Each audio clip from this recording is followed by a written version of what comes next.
Hey friends, how are you doing? I hope that you enjoy coding in Leetcode. So let's have a look at problem 114, Flatten Binary Tree in Linked List. So this problem is interesting in the sense that it connects or contains ingredients from both binary tree and linked list. So in this video, we're going to share a number of formats of solutions and hopefully to expose to you the sorting processes. So this problem is asked to return, not return, for given the root of binary tree, flatten the tree into a linked list. So these two items are the requirement. So let's have a look at the examples. So here in example 1, so after flattening, so the linked list takes such a format: 1, 2, 3, 4, 5, 6. So if you observe this list, it's nothing but a pre-order traversal order of this nodes in order. So example 2 is a special case, which telling us that we need to treat this special case. And example 3 is also sort of special. The reason is that this is a single node tree. So the constraints on this problem is the following. The number of nodes in the tree is in the range 0 to 2000. Again, so the tree can be a null tree. So the node value is bounded by 100 in absolute value. So also they have some follow-up, so with O1 extra space. So that's about it for this problem. So here in this video, we're going to share a method or solutions based on recursion or traversal. So the problem requirement is the following. Suppose we have a root and we have a left subtree, we have right subtree.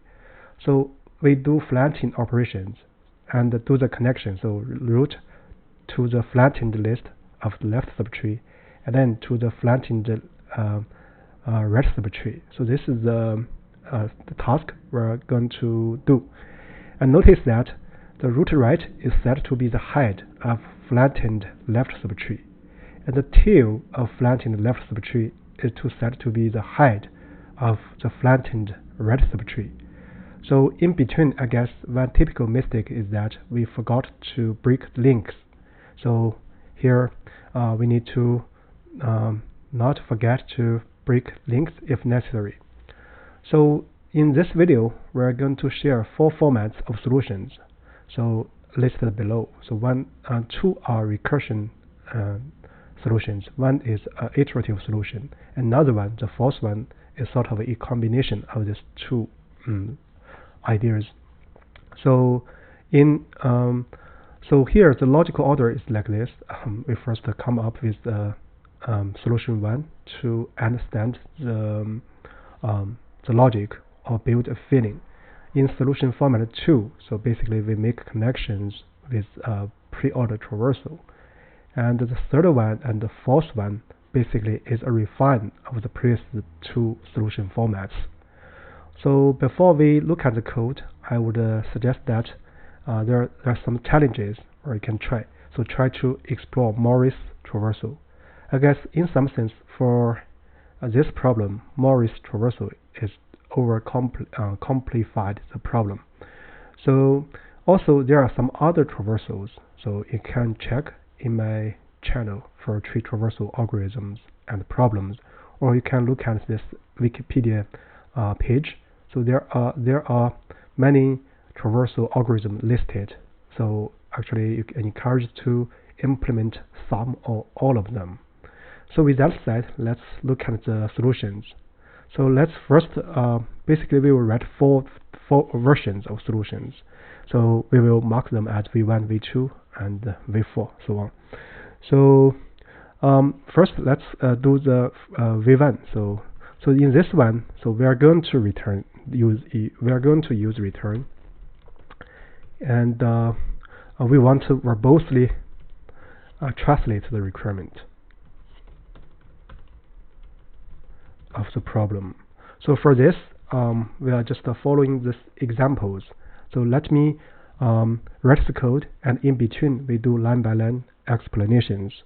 So the first case corresponding to example 2. So if not root.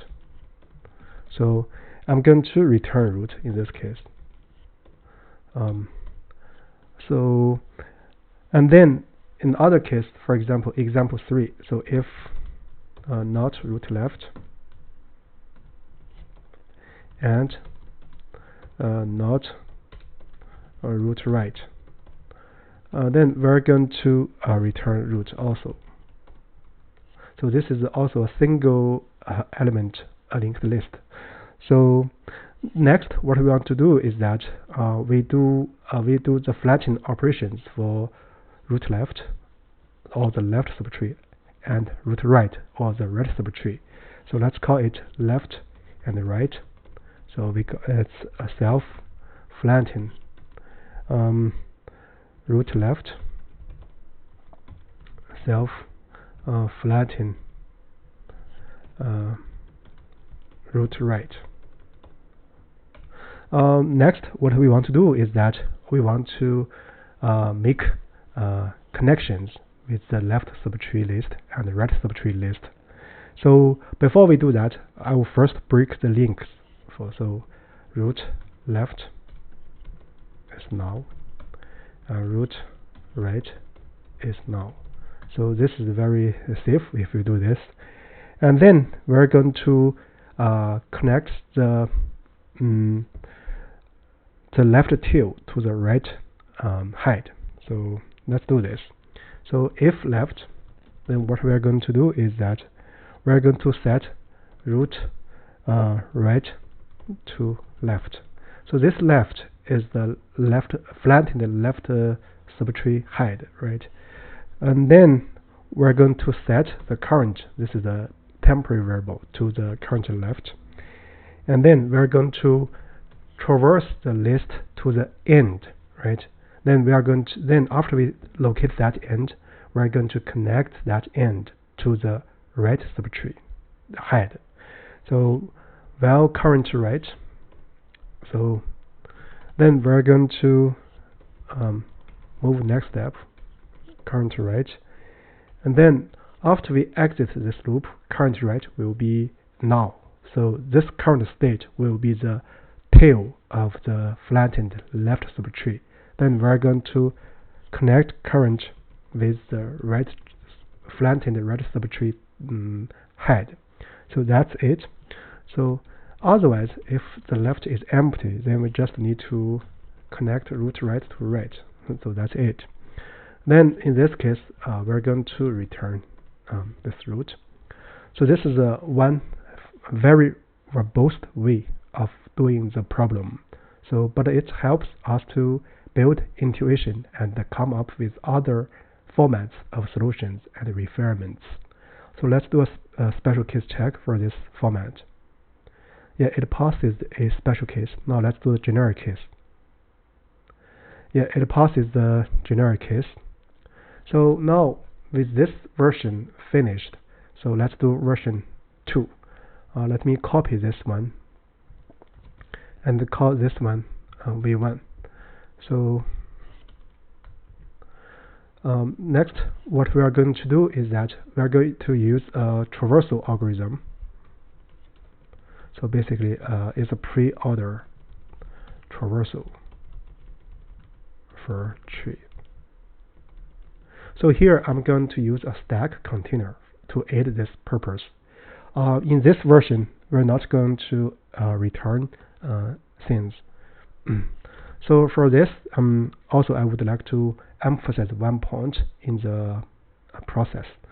So first, I'm going to consider a case corresponding to example 2, that is, if not root. If not root, just a stop, we do nothing. So here I'm return none. So this return actually is a stop condition. It's not meant to return anything. So then, actually we can use a dummy node, or we can it's not necessary, but let's use it just for some convenience. So let's call current equals tree node. So notice that the value for the tree is in negative 100 and 100. So I'm going to choose a 101. So just for fun. So now no special purpose. And then we're going to initialize a stack. So this is legal because root is not empty. Then we're going to do the iteration. So while s, and then I'm going to get the node by s pop. Notice that we are using the tail of the list as the head of the stack. So stack corresponding to in some sense depth first search. So here we're going to set the current right to this node. Thus we do a pop operation. So this way we achieve the goal of flattening the nodes. And then after we do this, we're going to reset the current to the current node we just popped. And then we are going to do the iteration. So for the iteration, so here the order is very important.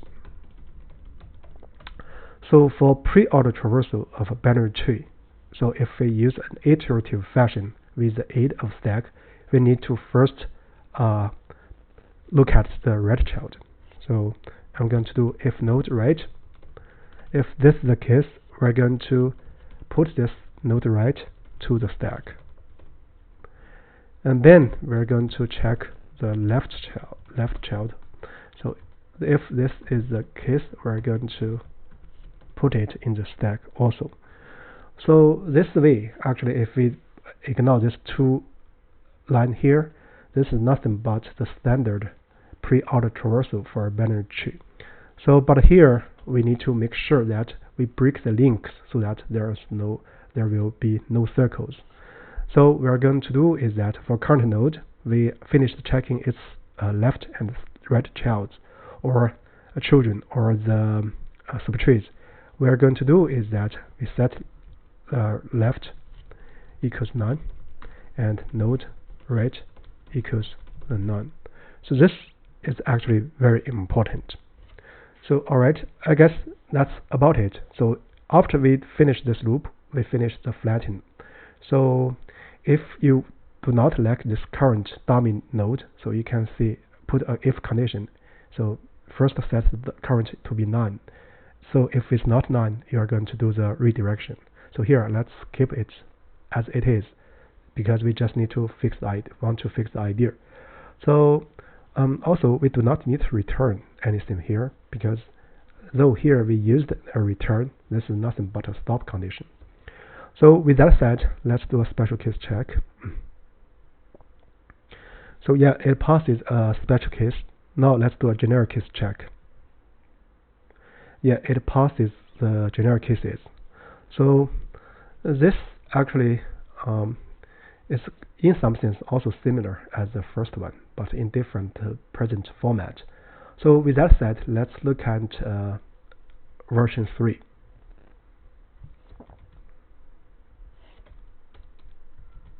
So I'm going to mark this one as version 2.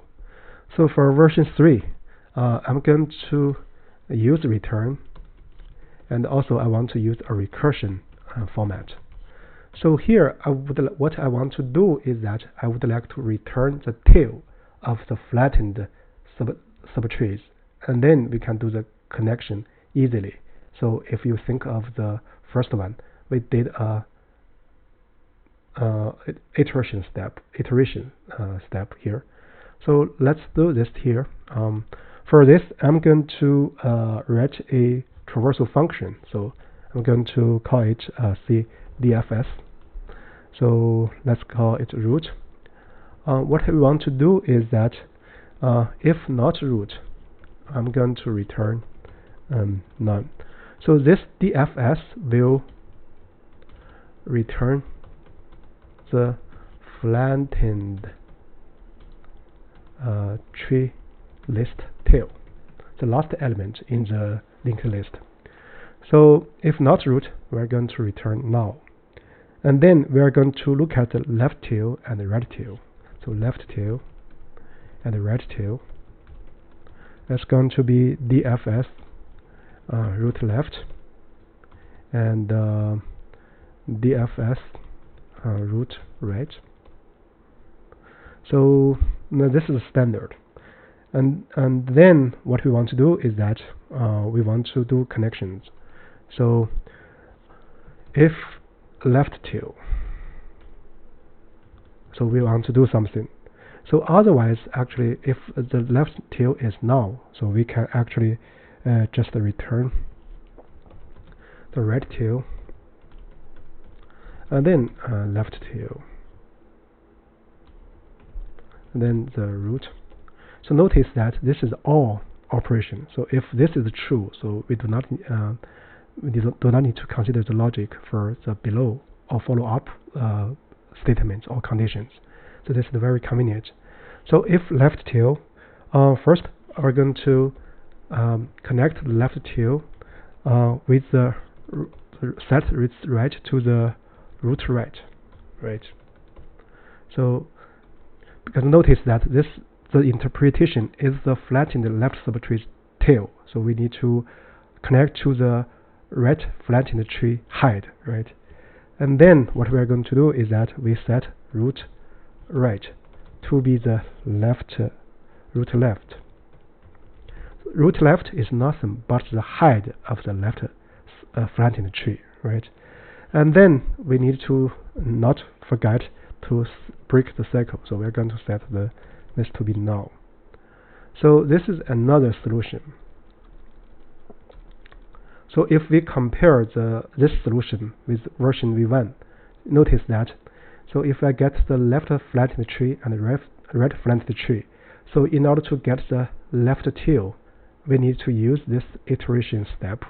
But here, this hyperfunction dfs will retrieve the flattened tree tail. So then, when we finish this, we just need to call this function dfs root. So this will give us the desired result. So I guess let's first do a special case check. Yeah, it passes a special case. Now let's do a generic case check. Yeah, this is fast. So with that said, I guess we know with these three versions presented, we know the logic very clear.